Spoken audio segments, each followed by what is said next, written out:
પ્રભુ કોઈનો બગાડ કરવાના હોય ને તો એનો અહંકાર વધારનારા લોકો આજુબાજુ ગોઠવી દે, અને પ્રભુ કોઈના પર કૃપા કરવાના હોય તો કોઈને ને કોઈને નિમિત્ત બનાવી એનો અહંકાર તોડી નાખે. અને આપણો અહંકાર કોઈના થકી તૂટે ગમે નહીં. માણસને સૌથી વધારે એનું પ્રિય એનું માન છે, એનું મન છે અને માન, આ બે વધારે પ્રિય છે. અને કોઈ આપણો અહંકાર યા આપણું અપમાન કરે કોને ગમે? પણ પ્રભુ કૃપા કરે, કારણ કે કોઈને પણ નવો ઘાટ આપવો હોય ને તો એને ઓગાળવો પડે. આપણે સોનામાં એમ થાય ને કે ચલો આનો ઘાટ બદલો, આનો ઘાટ બદલો, કે વીટીમાંથી આપણે બંગડી કરવી હોય, શું કરી? આને પીગળાઈએ, એને ગરમ કરવો પડે ને. એમ ઠાકોરજી ઘણીવાર આપણને ગરમ કરે ને તો સમજી લેવું કે ઘાટ બદલી રહ્યા છે આપણો. કારણ કે તો જ થાય ને, ઘાટ આ તો તોડવું પડશે એમ કે ને, સોની પાસે જાઓ આનું આ બને, પહેલા તો આને તોડવું પડશે. એમ ઘણીવાર આપણો અહંકાર તોડે તો માનવું કે ઠાકોરજી આપણો ઘાટ બદલી રહ્યા છે, એને લાયક બનાવી રહ્યા છે. દુર્ઘટના, જો ઘટનાઓ આપણા હાથમાં નથી, પણ અર્થઘટનો તો આપણા હાથમાં છે ને. ઘટના સારી ખરાબ થાય આપણા હાથમાં નહીં, પણ અર્થઘટન જરૂર આપણા હાથમાં છે.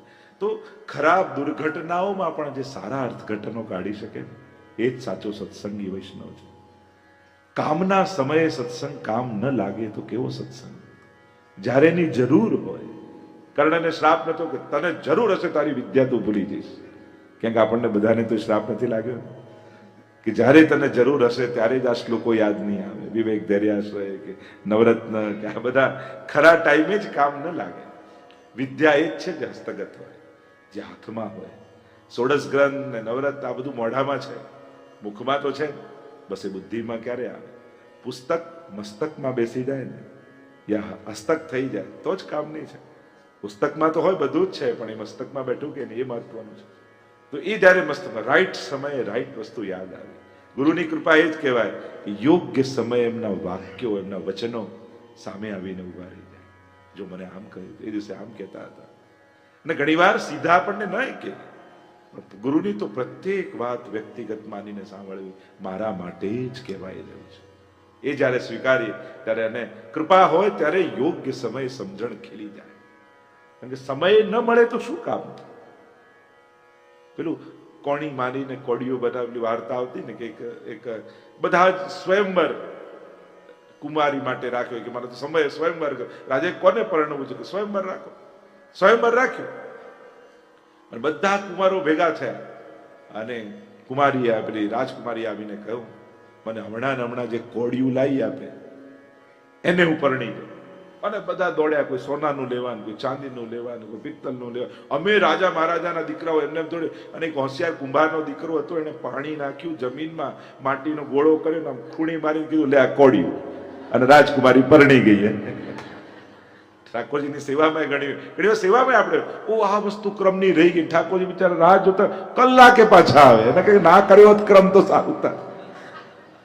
એ તો કોડી મારીને કોડિયું બનાવવા જેવી વાત છે. સમયે કામ થઈ જાય, સમયે સમજણ કામ લાગી જાય, એ જ મહત્વનું છે. સમય ગયે પછી યહ જોબન અંજલિ કો પાની, સમય ગયે પછતઈએ ચલો સખી સૌતન કે ઘર દે. માન ઘટે તો કહા ઘટ જઈએ, પિય કે દર્શન પાઈએ.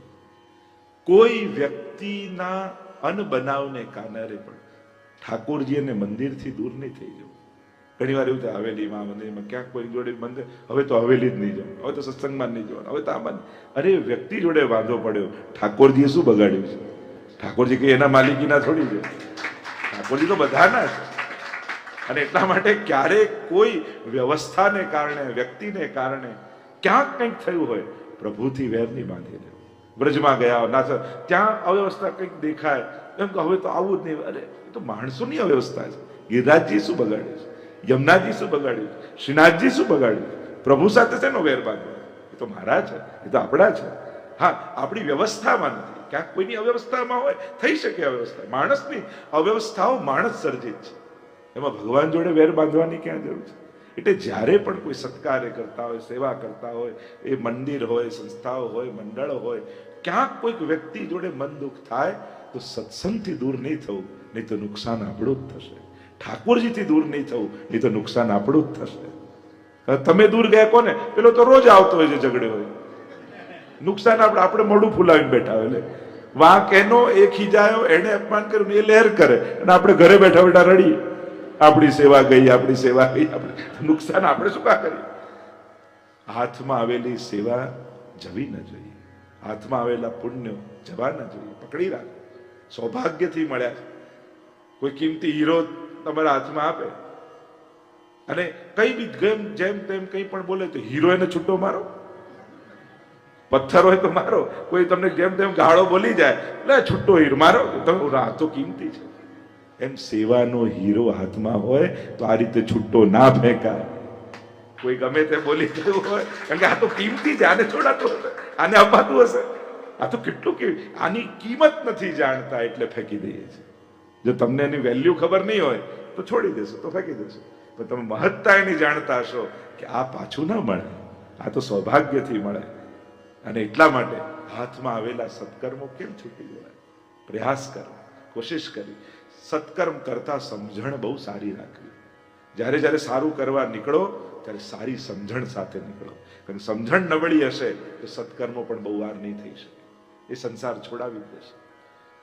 અહીંયા જે ચર્ચા આપણે કરી રહ્યા છીએ, તો વૃંદાવને કંદ ફલોપહારી, તો મહેન્દ્રના ગર્વને, ઇન્દ્રના ગર્વને હર્યો છે, અને વૃંદાવનમાં કંદ અને ફલને આરોગનારા ફલોપહારી મમ પ્રભુ શ્રી ગિરિરાજધારી. અને આગળ ગાન કરતા હતા, મનઃ કલાના, આ તો પોતે ચંદ્રમા રૂપ છો, અને પ્રકાશ પાથરનારા, મનના અજવાળું કરનારા સ્વયં પ્રભુ છે. મનમાં રહેલા અજ્ઞાનને દૂર કરવા શ્રી વિઠ્ઠલ નાથ ચંદ્ર ઉગ્યો જગમે ભક્તિ ચાંદની છાય. તો આપ તો પોતે ચંદ્રમા રૂપ છો. વંશી રવાકારિત તત્કુમારી, અને વંશીના રવ દ્વારા કુમારિકાઓને બોલાવનારા પ્રભુ છે. પ્રભુએ જાણે વેણુનાદ કર્યો, નિશમ્ય ગીતમ તદનંગ વર્ધનમ. નિશમ્ય ગીતમ, નાદ નથી, ગીત છે. એટલે ગીતમાં શબ્દ હોય, નાદમાં શબ્દ ન હોય. એક એક ગોપીને એમ લાગ્યું કે મારું નામ લઈ લઈને પ્રભુ બોલાવે છે. અને વેણુનાદ દ્વારા, એ વેણુ ગીત હોય, યુગલ ગીત હોય કે રાસ પંચાધ્યાયમાં હોય, પ્રભુ વેણુના સ્વર ભરી સ્વસુધાનો સંબંધ ભક્તોને કરાવે છે.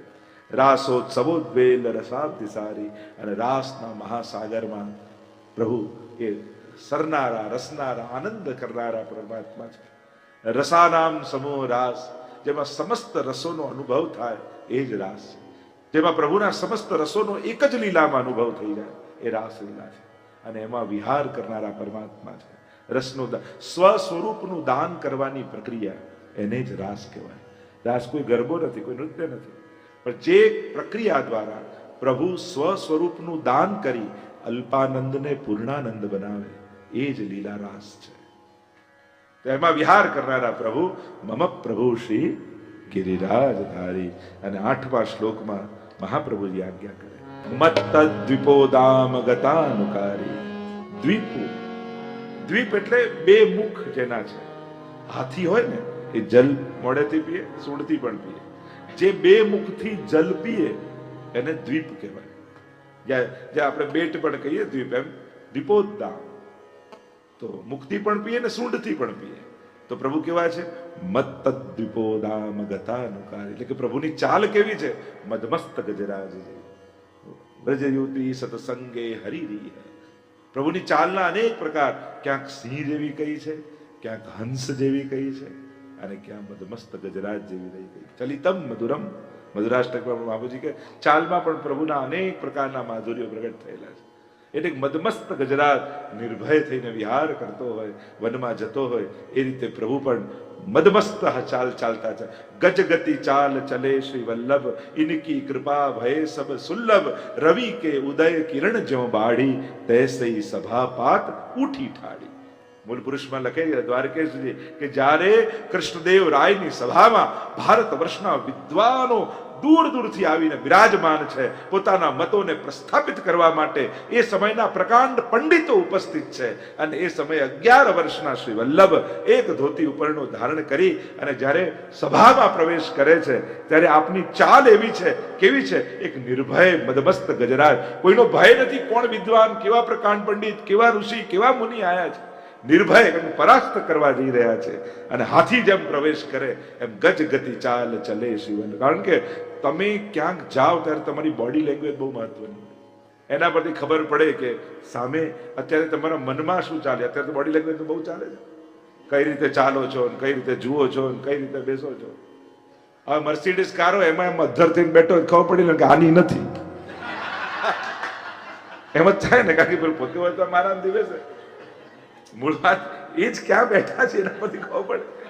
એ રીતે એની ચાલ હોય કે એના જોવાની દ્રષ્ટિ હોય, એનું કોન્ફિડન્સ આપણે જોતા હોય તો એક ચાલથી બતાવે કે એનો કોન્ફિડન્સ કેવો હતો. મહાપ્રભુ ગજગતી ચાલ ચલે છે. એક 11 વર્ષના બાળકને તો ભય લાગે, પ્રકાંડ વિદ્વાનો શું બોલીશ શું કહીશ, પણ એ તો પરાસ્ત કરવા જ જઈ રહ્યા. જેમ હાથી મોટા મોટા જૂના વૃક્ષોને આમ ઉખાડી ફેંકી દે, એમ જે જૂના મતો હતા મહાપ્રભુજીએ નક્કી જ કર્યું ઉખાડીને ફેંકી દેવા.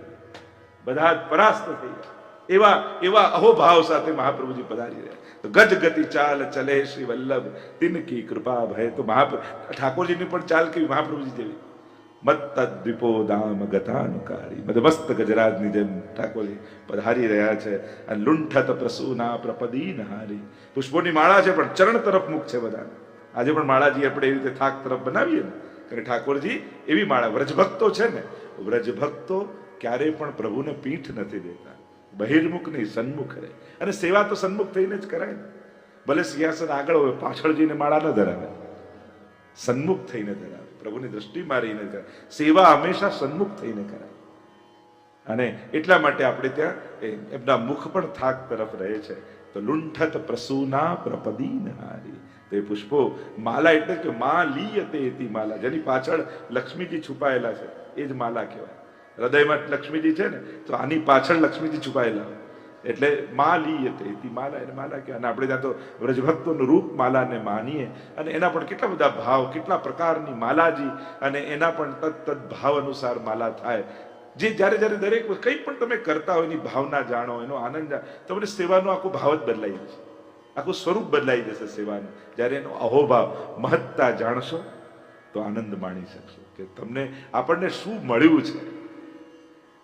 એ મહત્તા જાણે સમજી લઈએ છે ને, ત્યારે એનો આનંદ કંઈક જુદો જ થઈ જાય છે. તો આમ રામો રસસ્પર્શ કર પ્રસારી, અને આમ કર પ્રસારીને લક્ષ્મીજીને આનંદ આપનારા કોણ છે? તો કે મમ પ્રભુ શ્રી ગિરિરાજ. મારા પ્રભુ કોણ? ગિરિરાજ ધારી, જેણે ગિરિરાજજીને ધારણ કર્યા છે. શેના માટે ગિરિરાજજીને ધારણ કર્યા? માનો ગોવર્ધન નૃત્ય કરે. માનો ગિરિરાજ બાબા તો નાચી રહ્યા છે, ભાર નથી લાગતો ઠાકોરજી. વ્રજભક્તોને એવું લાગે છે કે ભાર છે. પ્રભુ માટે શું હલકું ને શું ભારે? જેણે પોતાનામાંથી બધું સર્જ્યું હોય એને શું ભારે ને શું હલકું? કોણ બીજું ને કોણ પોતાનું? એનું જ બધું છે, એ જ બધું છે. એને કયો વિકાર અને કયા વ્યવહાર? પોતાની સાથે પોતાનો કયો વ્યવહાર? તમારો તમારી જોડે વ્યવહાર કેવો છે? ક્યારે વિચારી છે? આપણે તો હંમેશા બીજા જોડે, પોતાની જોડે કેવો વ્યવહાર? આપણે તો સારો તો હંમેશા સારો જ હોય, એનો તો વિચાર જ ન હોય. બીજા જોડે જ્યાં બીજું આવે, ત્યાં જ્યાં દ્વૈત હોય ત્યાં. અહીંયા તો એકોહમ બહુશ્યામ પ્રજાય, સર્વ ખલ ઇદમ બ્રહ્મ, જે કહીએ છીએ બ્રહ્મવાદ, બધું જ બ્રહ્મ જ છે, બ્રહ્મ જ બન્યું છે ને બ્રહ્મથી જ છે. તો મમ પ્રભુ શ્રી ગિરિરાજ ધારી. ગિરિરાજ બાબાને ધારણ કરી 7 દિવસ ગિરિવર કર ધાર્યો, વાસદ વૃષ્ટિ નિવારી. અને મહેન્દ્ર ઇન્દ્રના માનનું ભંગ કરી. મૂળ વાત તો જે સૂક્ષ્મ અન્યાશ્રયો વ્રજવાસીઓને હતા એ બધા ઠાકોરજીએ લઈ લીધા. અનન્ય આશ્રય પરમાત્માનો થઈ ગયો. કારણ કે સામર્થ્યનું, પ્રભુ આગળ પોતાને આ સામર્થ્યને યાદ રાખવામાં પણ નુકસાન છે. હું આમ, હું મોટો, હું આ બધું ઠાકોરજી આગળ જઈને યાદ ન રખાય. ત્યારે તો દાસ જ બનીને ઉભા રહ્યો. ત્યારે જો પોતાની મોટાઈ યાદ રાખી તો ઘણું બધું ગુમાવવાનો વારો આવશે. કારણ કે સમર્થને જોઈ ઠાકોરજી 2 ડગલા પાછળ ખસી જાય છે, અને અસમર્થને જોઈને 100 ડગલા દોડવા લાગે છે. પ્રભુ આગળ અસમર્થ બનીને જવું. કારણ કે સમર્થ કોણ છે? તો કે પ્રભુ સર્વ સમર્થો હિ તતો નિશ્ચિત તતામ રજેત. સર્વ સમર્થ તો ઠાકોરજી છે. અને એનું સામર્થ્ય જ્યારે એના થઈ જઈએ છે તો એનું સામર્થ્ય કામ કરવા લાગે છે. એના નથી થતા તો આપણા સામર્થ્ય પ્રમાણે જીવવું પડે છે. આપણું સામર્થ્ય અલ્પ છે. તમારા સામર્થ્યને વધારવા માટે બસ એના થઈ જાઓ, એની ગોદમાં ચડી જાઓ, અને એની ગોદમાં ચડ્યા તો એની ઊંચાઈને પામી જશો. સહજ એના થઈ જશો. એને ચિંતા થઈ જશે કે આનું બધું મારે કરવાનું છે. પણ આપણા સામર્થ્યને યાદ રાખીશું તો ઘણું બધું ગુમાવે. તો મમ પ્રભુ શ્રી ગિરિરાજધારી, મારા પ્રભુ એ આ ગિરિરાજધારી છે. તો એવા જેને ધારણ કરીને પોતાના હાથમાં જાણે ઠાકોરજી સંકેત કરી રહ્યા છે કે મને પામવો છે તો આ ગિરિરાજજીનો આશ્રય કરજો.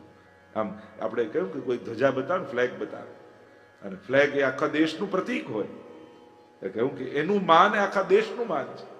એમ લીલા પરિક્રમા ઠાકોરજી ગિરિરાજજીને ઊંચો કરીને જાણે ધજા બતાવતા હોય કે જો આની કૃપા પામશો તો સહજ મારી કૃપાના અધિકારી થઈ જશો. આ મારી ભક્તિનો શ્રેષ્ઠતમ હરિદાસ વર્ય છે. હરિના દાસ તો ઘણા છે, આ બધામાં શિરમોર છે. કેવા કેવા કાર્યો સહજમાં ગિરિરાજ બાબા સરળ રીતે એને પાર કરી દેતા હોય છે. પોતાના મેં કર્યું, ગિરિરાજજીએ કર્યું. જો સાધારણ વ્યક્તિ કે જમણો હાથ આપે તો ડાબાને ખબર ન પડવું જોઈએ, પણ ઠાકોરજી આપે ને તો લેનારને ખબર ન પડે કે એને આપ્યું છે. એ તો એ રીતે આપે છે. આપણે તો ડાબાને જમણામાં પડ્યા છીએ, તો મળ્યું હોય એને ખબર ન પડે કે આપનારો ઠાકોરજી હતો. સુદામાને ક્યાં ખબર પડી કે ઠાકોરજી આપે? તો પ્રભુની તો આ જ આપવાની રીત છે.